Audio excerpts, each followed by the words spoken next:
सर्वप्रथम प्रेम से बोलिए शनिदेव महाराज की जय। भक्तों, आइए शनि साढ़े साती और शनि दोष से मुक्ति पाने के लिए, साथ ही शनिदेव की कृपा आशीर्वाद पाने के लिए आज शनिवार की इस पावन कथा का रसपान करते हैं। कथा को सुनाने से पहले एक बार सच्चे मन से कमेंट बॉक्स में जय शनिदेव जरूर लिखिए। तो चलिए कथा को सुनाना प्रारंभ करते हैं। एक समय की बात है, सूर्य, चंद्रमा, मंगल, बुध, बृहस्पति, शुक्र, शनि, राहु और केतु, इन सभी ग्रहों में आपस में झगड़ा हो गया कि हम सब में सबसे बड़ा कौन है। सब अपने आप को बड़ा कहते थे। जब आपस में कोई निश्चय ना हो सका तो सब के सब आपस में झगड़ते हुए इंद्रजय के पास पहुँचे और कहने लगे कि आप सब देवताओं के राजा हो, इसलिए आप हमारा न्याय करके बताओ कि हम 9 ग्रहों में सबसे बड़ा कौन सा ग्रह है। राजा इंद्र इनका प्रश्न सुनकर घबरा गए और कहने लगे कि मुझ में तो यह सामर्थ्य नहीं है जो कि किसी को बड़ा या छोटा बतला सकूं। मैं अपने मुख से कुछ नहीं कह सकता, लेकिन हाँ, एक उपाय हो सकता है।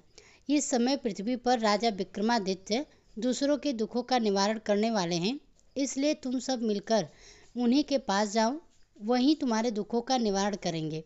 ऐसा वचन सुनकर सभी ग्रह देवता चलकर भूलोक में राजा विक्रमादित्य की सभा में जाकर उपस्थित हो गए और अपना प्रश्न राजा के सामने रखा। राजा उनकी बात सुनकर बड़ी ही चिंता में पड़ गए कि मैं अपने मुख से किसको बड़ा और किसको छोटा बताऊं। जिसको छोटा बताऊंगा वही क्रोध करेगा। परंतु उनका झगड़ा निपटाने के लिए एक उपाय सोचा कि सोना, चांदी, कांसा, पीतल, सीसा, रांगा, जस्ता, अभ्रक और लोहा, 9 धातुओं के 9 आसन बनवाए। सब आसन को क्रम में, जैसा सोना सबसे पहले, लोहा सबसे पीछे बिछाए गए। इसके पश्चात राजा ने सब ग्रहों से कहा कि आप सब अपने अपने सिंहासन पर बैठिए। जिसका आसन सबसे आगे होगा वह सबसे बड़े और जिसका आसन सबसे पीछे होगा वह सबसे छोटा। जानिए, क्योंकि लोहा सबसे पीछे था और वह शनिदेव का आसन था, इसलिए शनिदेव ने समझ लिया कि राजा ने मुझको सबसे छोटा बना दिया। इस पर शनिदेव को बड़ा क्रोध आया और कहा कि राजा, तू मेरे पराक्रम को नहीं जानता। सूर्य एक राशि पर 1 महीना, चंद्रमा 1.25 महीना, 2 दिन मंगल, 1.5 महीना बस्ती, 13 महीने बुध और शुक्र 1 महीने, परंतु मैं एक राशि पर 2.5 अथवा 7.5 साल तक रहता हूँ। बड़े बड़े देवताओं को भी मैंने भीषण दुख दिया है। हे राजन सुनो, राम जी को 7.5 आई और वनवास हो गया। रावण पर आई तो राम ने लक्ष्मण को सेना लेकर लंका पर चढ़ाई कर दी, रावण के कुल का नाश कर दिया। हे राजा, अब तुम सावधान रहना। राजा कहने लगा कि जो कुछ भाग्य में होगा देखा जाएगा। उसके बाद अन्य ग्रह तो प्रसन्नता के साथ चले गए, परंतु शनिदेव बड़े ही क्रोध के साथ वहां से वापस गए। कुछ काल व्यतीत हो जाने पर जब राजा को 7.5 की दशा आई तो शनिदेव घोड़ों के सौदागर बनकर अनेक सुंदर घोड़ों के सहित राजा की राजधानी में आए। जब राजा ने सौदागर के आने की खबर सुनी तो अश्व अच्छे अच्छे घोड़े खरीदने की आज्ञा दी। अश्वपाल ऐसी अच्छी नस्ल के घोड़े देखकर और उनका मूल्य सुनकर चकित हो गया और तुरंत ही राजा को खबर दे दी।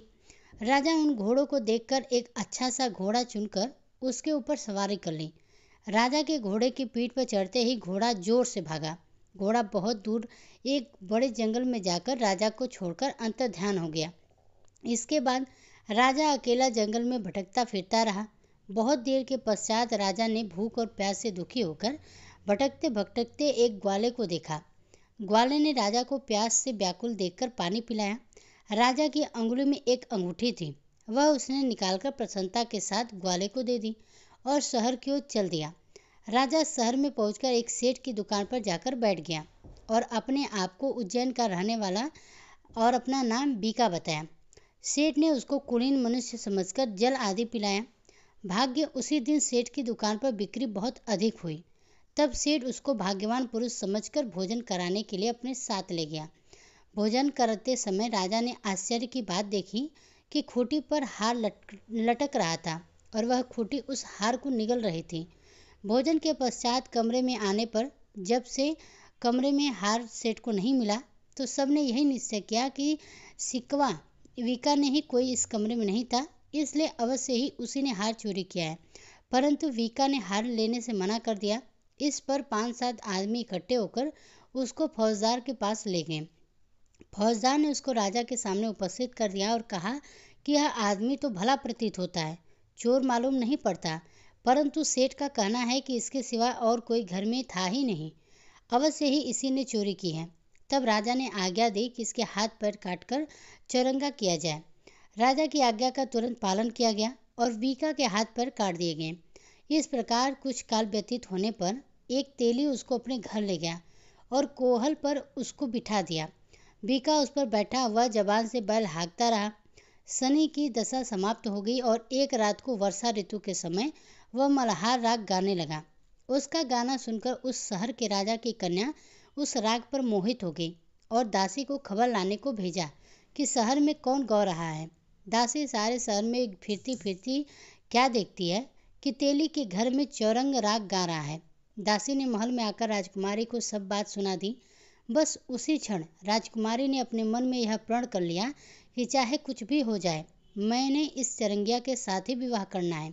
प्रातःकाल होते ही जब दासी ने राजकुमारी को जगाना चाहा तो राजकुमारी अनशन व्रत लेकर पड़ी रही। तब दासी ने रानी के पास जाकर राजकुमारी के ना उठने का वृतांत कहा। रानी ने तुरंत ही वहां पर आकर राजकुमारी को जगाया और उस दुख का कारण पूछा। तो राजकुमारी ने कहा, माता जी, मैंने यह प्रण लिया है कि तेली के घर में जो चरंग गया है उसी के साथ मैं विवाह करूंगी। माता ने कहा, पगली, यह क्या बात कर रही है? तुझको किसी देश के राजा के साथ अपनाया जाएगा। कन्या कहने लगी कि माता, मैं अपना प्राण कभी नहीं छोड़ूंगी। माता ने चिंतित होकर यह बात राजा को बताई। तब महाराज ने भी आकर यह उसको समझाया कि मैं अभी देश देशांतर में अपने दूत भेजकर सुयोग्य, रूपवान एवं बड़े से बड़े गुणी राजकुमार के साथ तुम्हारा विवाह करूंगा। ऐसी बात तुमको कभी नहीं विचार आएगी। फिर कन्या ने कहा, पिताजी, मैं अपने प्राण त्याग दूंगी, परंतु दूसरे से विवाह नहीं करूंगी। इतना सुनकर राजा ने क्रोध में कहा, यदि तेरे भाग्य में ऐसा ही लिखा है तो तेरी जैसी इच्छा हो वैसा ही कर। राजा ने तेली को बुलाकर कहा कि तेरे घर में जो चौरंग है उसके साथ मैं अपनी कन्या का विवाह करना चाहता हूँ। तेली ने कहा कि यह कैसे हो सकता है? कहा, आप हमारे राजा हैं और कहा मैं एक नीच तेली। परंतु राजा ने कहा कि भाग्य के लिखो को कोई नहीं टाल सकता, अपने घर जाकर विवाह की तैयारी करो। राजा ने उसी समय तोरण और बंधन वार लगवाकर अपनी राजकुमारी का विवाह चिंगिया विक्रमादित्य के साथ कर दिया। रात्रि को जब विक्रमादित्य और राजकुमारी महल में सोए थे तो आधी रात के समय शनिदेव ने विक्रमादित्य को स्वप्न दिया कि राजा, कहो मुझसे छोटा बतलाकर तुमने कितना दुख उठाया। राजा ने क्षमा मांगी। शनिदेव ने प्रसन्न होकर विक्रमादित्य को हार पैर दे दिए। तब राजा ने कहा, महाराज, मेरी प्रार्थना स्वीकार करें कि जैसा दुख आपने मुझे दिया है ऐसा और किसी को ना दें। फिर शनिदेव ने कहा कि तुम्हारी यह प्रार्थना स्वीकार है। जो मनुष्य मेरी कथा कहेगा या सुनेगा उसको मेरी दशा में कभी भी किसी भी प्रकार का दुख नहीं होगा, और जो नित्य ही मेरा ध्यान करेगा या चींटियों को आटा डालेगा उसके सब मनोरथ पूर्ण होकर। इतना कहकर शनिदेव अपने धाम को वापस चले गए। राजकुमारी की आँख खुली और उसने राजा के हाथ पांव देखे तो आश्चर्य को प्राप्त हुई। उनको देखकर राजा ने अपना समस्त हाल कहा कि मैं उज्जैन का राजा विक्रमादित्य हूँ। यह बात सुनकर राजकुमारी बहुत ही प्रसन्न हुई। प्रातःकाल राजकुमारी से उसकी सखियों ने पूछा तो उसने अपने पति का समस्त वृतांत कह सुनाया। तब सबने प्रसन्नता प्रकट की और कहा कि ईश्वर ने आपकी मनोकामना पूर्ण कर दी। जब सेठ ने यह बात सुनी तो वह विक्रमादित्य के पास आए और राजा विक्रमादित्य के पैरों पर गिरकर क्षमा मांगने लगा कि आप पर मैंने चोरी का झूठा आरोप लगाया, अतः आप मुझको जो दंड देना चाहें आप दे दें। राजा ने कहा कि मुझ पर शनि का कोप था, इसी कारण यह सब दुख मुझको प्राप्त हुआ। इसमें तुम्हारा कोई दोष नहीं है। तुम अपने घर जाकर अपना कार्य करो। सेठ बोला कि मुझे तभी शांति होगी जब आप मेरे घर चलकर प्रीतिपूर्वक भोजन करोगे। राजा ने कहा कि जैसे आपकी मर्जी हो वैसा ही करें। सेठ ने अपने घर जाकर अनेक प्रकार के सुंदर भोजन बनवाए और राजा विक्रमादित्य को प्रीति भोज दिया। जिस समय राजा भोजन कर रहे थे एक अत्यंत ही आश्चर्य की बात सबको दिखाई थी। जो खूंटी पहले हार निगल गई थी वह अब हार उगल रही थी। जब भोजन समाप्त हो गया तो सेठ ने हाथ जोड़कर बहुत सी मोहरें राजा को भेंट में दी और कहा कि मेरे श्री कंवर नामक एक कन्या है, उसका पारिग्रहण आप करें। इसके बाद शेख ने अपनी कन्या का विवाह राजा के साथ कर दिया और बहुत सा दान दहेज देकर विदा कर दिया। इस प्रकार कुछ दिनों तक वहां निवास करने के पश्चात विक्रमादित्य अपने शहर के राजा से कहा कि अब मेरी उज्जैन जाने की इच्छा है। फिर कुछ दिन के बाद विदा लेकर राजकुमारी मन भावनी सेठ की कन्या श्री तथा दोनों जगह के दहेज में प्राप्त अनेक दास दासी, रथ और पालकियां सहित विक्रमादित्य उज्जैन की तरफ चले। जब शहर के निकट पहुंचे और पूर्ववासियों ने राजा के आने का संवाद सुना तो समस्त उज्जैन की प्रजा आगवानी के लिए आई। तब बड़ी प्रसन्नता के साथ राजा अपने महल में पधारे। सारे शहर में बड़ा भारी उत्सव मनाया गया और रात्रि को दीपमाला की गई। दूसरे दिन राजा ने शहर में यह सूचना कराई कि शनिश्चरा सब ग्रहों में सर्वोपरि है। मैंने इनको छोटा बतलाया, इसी से मुझको यह दुख प्राप्त हुआ। इस कारण सारे शहर में सदा तरह राजा और प्रजा अनेक प्रकार के सुख भोगते रहें और लास्ट में शनिदेव के धाम को प्राप्त हुए। जो कोई शनिवार के इस कथा को पढ़ता है या सुनता है, शनिदेव की कृपा से उनके सब दुख दूर हो जाते हैं। तो प्रेम से बोलिए शनिदेव महाराज की जय। शनिवार के दिन सुनी जाने वाली एक और पौराणिक कथा। प्राचीन समय की बात है। एक नगर में एक निर्धन ब्राह्मण अपनी पत्नी के साथ रहा करता था।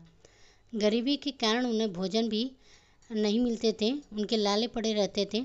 एक दिन ब्राह्मण अपनी समस्या को लेकर एक ज्ञानी ऋषि के पास गया और अपनी दरिद्रता दूर करने का उपाय पूछा। ऋषि ने पूछा कि तुम प्रत्येक शनिवार को शनिदेव का व्रत करो और तेल, काले तिल और लोहे का दान करो। इससे शनिदेव की कृपा से तुम्हारा दुर्भाग्य समाप्त हो जाएगा। ब्राह्मण ने ऋषि के बताए अनुसार शनिवार का व्रत प्रारंभ कर दिया। वह श्रद्धा भक्ति से शनिदेव की पूजा करता और जरूरतमंदों को तिल व तेल व लोहे का दान देता। शनिदेव की और उसकी भक्ति से प्रसन्न हुए और उसे वरदान दिया कि हे ब्राह्मण, तुम्हारी दरिद्रता अब समाप्त होगी, धन्य धान्य की कोई कमी नहीं रहेगी। कुछ समय बाद ही ब्राह्मण के घर में सुख समृद्धि आने लगी, उसकी दरिद्रता समाप्त हो गई और वह धनवान बन गया। तब से शनिदेव की महिमा फैल गई और लोग श्रद्धा से शनिवार का व्रत रखने लगे। तो दोस्तों, यह थी शनिदेव से संबंधित व्रत कथा। अगर पसंद आई हो तो वीडियो को लाइक कीजिएगा। इसी तरह की व्रत कथाओं से संबंधित वीडियोस को देखने के लिए हमारे चैनल वैदिक पूजा पाठ को सब्सक्राइब जरूर कीजिएगा।